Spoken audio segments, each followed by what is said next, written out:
We talk a lot about human rights as these big, universal ideas. But have you ever stopped to think about how they actually work? How do those grand principles get off the paper and into the real world to protect real people? Well, that's exactly what we're diving in today. We're going to look at the crucial institutions that make it all happen. Think of them as the architects who design the systems and the guardians who stand watch, turning those powerful ideas into something you can actually count on. So that really brings us to the core question, doesn't it? You've got these human rights declarations signed in these incredible grand halls all around the world. But what does that mean for you and me, on our streets, in our day-to-day lives? How do we get from that ink on a page to actual real-world defense when things go wrong? That's the gap we're going to bridge in this explainer, that critical journey from declaration to defense. All right, Section 1, from principle to practice. So let's get right into it. How do we take a powerful, abstract idea like a human right and make it something tangible, something that actually works? I want you to imagine a brilliant architectural blueprint. It's beautiful, it's perfectly designed, but a piece of paper isn't going to shield you from a hurricane, right? For that, you need an actual house. It's the same with human rights. They absolutely need a home.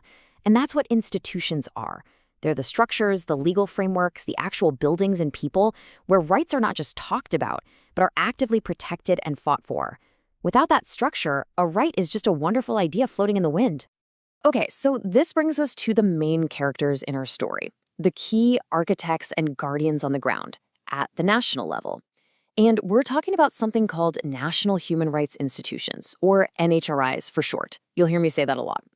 These are the key players, the ones whose job it is to build and maintain that home for human rights inside a country. So what in the world is an NHRI? Well, think of them as having a two-part mission, promotion and protection. They promote rights through things like education, and they protect them when they're violated. But here's the really important part, the part you can't miss. They're created especially for vulnerable and marginalized groups. The true measure of one of these institutions isn't how it serves the powerful, but how it stands up as a voice for the voiceless, a shield for those who need it most.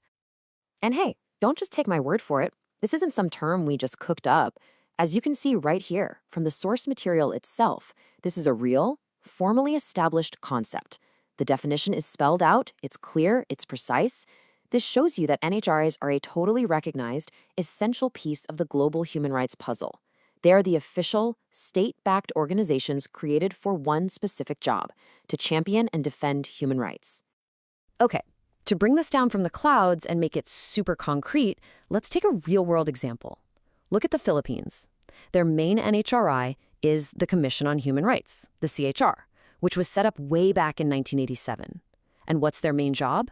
To investigate human rights violations, paying special attention to those that hit vulnerable groups the hardest. So you see, we're not talking about abstract theories anymore. These are real organizations with real people doing incredibly important work every single day. Now, what's really crucial to understand is that these institutions aren't just islands operating all on their own. Nope. They're part of a massive global network, the Global Alliance for National Human Rights Institutions. This connects them all the way up to the UN Human Rights Council. So, what does that mean? It means they can cooperate, they can share what's working and what's not, and they can help each other get better at what they do. And, maybe most importantly, when a local NHRI comes under threat from its own government, this global team can step in and provide support. That's a huge deal. All right, Section 3. So if these NHRIs are our guardians, what are they actually working with? What's in their toolkit? Let's pop the hood and take a look at their core functions and the different forms they can take. Okay, so generally, you'll find they have three main jobs. First up, handling complaints. They're basically the front door you can knock on when you feel your rights have been violated. Second, and this is so important, is education. I mean, think about it. You can't really fight for a right if you don't even know you have it, right? So they work to make sure people are informed. And third, they're advisors. They look at the country's laws and tell the government, hey, here's how you could change this to better protect people's rights. But here's the thing, it's not a one-size-fits-all situation. Even though they share those core jobs, NHRIs can look very different from country to country. You've got these big, broad human rights commissions, then more specialized ombudsman offices, advisory groups, research centers. There are actually 6 common models, and each one has a slightly different flavor, a different focus. Okay, to really get this, let's put the 2 most common types side by side. On one hand, you have human rights commissions. Think of them as having a really wide-angle lens. They can investigate abuses from literally anyone, a private citizen, a big corporation, or the government itself. They're like that lead architect, walking the entire construction site checking on everything. But then, on the other hand, you have the Human Rights Ombudsman. Their lens is a zoom lens. It's much narrower, much more specific. They only look at abuses committed by the government or public officials. So they're more like a specialized building inspector who's just focused on making sure the government's own foundations are solid. See the difference? Both are absolutely vital. They just tackle the problem from different perspectives. Okay, section 4. So with all these different models, you might be asking a pretty smart question. What stops them from just being, well, puppets of the government? What makes them legit? The answer is what we can call the universal building code for every single one of these institutions, the Paris Principles. These were adopted by the UN way back in 1993, and they are, without a doubt, the gold standard. And let me be absolutely crystal clear about this. These are not friendly suggestions. They're not a nice-to-have list. The Paris Principles are the non-negotiable bedrock. They are the foundation. Any NHRI that doesn't meet these standards is, frankly, like a house built on sand. It might look okay on a sunny day, but the second a storm rolls in, it's going to collapse. The absolute number one, most important principle is independence. The NHRI has to be independent from the government. And that independence can't just be a promise. It needs to be locked down in law, or even better, baked right into the country's constitution. Let's go back to our house analogy. This independence is like the main load-bearing wall of the entire building.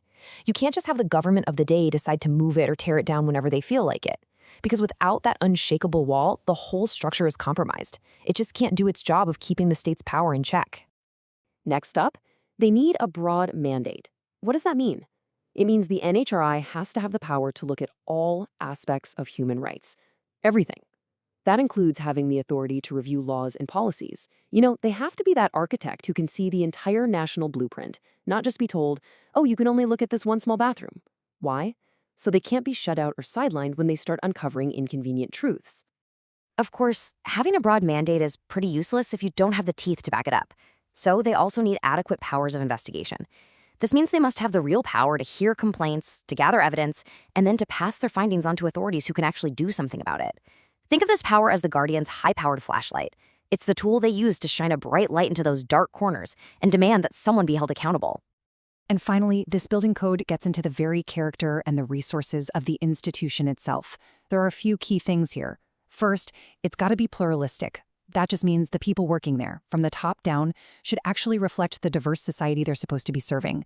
Second, funding. They need enough money to do their job, and this is critical. That funding can't be controlled by the government in a way that lets them just turn off the tap whenever the NHRI gets too critical. That's a classic silencing tactic. And lastly, it needs to be accessible to everyone. That means physically accessible for people with disabilities, but also culturally accessible. Because really, what good is a guardian if the people who need them most can't even get in the door? Okay, so let's start to wrap this up. We've talked about the architects, we've looked at the building code they have to follow. Now, let's just take a moment to reflect on the deeper meaning of what these guardians do. And I want to leave you with a pretty profound, maybe even challenging thought that comes directly from our source material. Okay, just take a second and let this one sink in. We are reminded that all of us are potential perpetrators, whether we are individuals, groups, or the government. Wow. That's a powerful and really humbling idea, isn't it? The source here isn't pointing a finger at some vague bad guy out there. It's turning the mirror on all of us. It's saying that any one of us as an individual, as part of a group, and especially when we're part of a government with power, we all have the potential to violate someone else's rights. And right there, that's when you see the ultimate purpose of an NHRI. It's not just about protecting us from some evil them. It's actually about protecting other people from us. It's a system we intentionally build to keep ourselves in check. It's a clear-eyed recognition that power can be intoxicating and that just having good intentions is never, ever enough. So this impartial guardian, it's really a necessary act of humility. And it's absolutely essential if we're serious about protecting the rights of all people, no exceptions. So, I want to end this by turning the question back to you.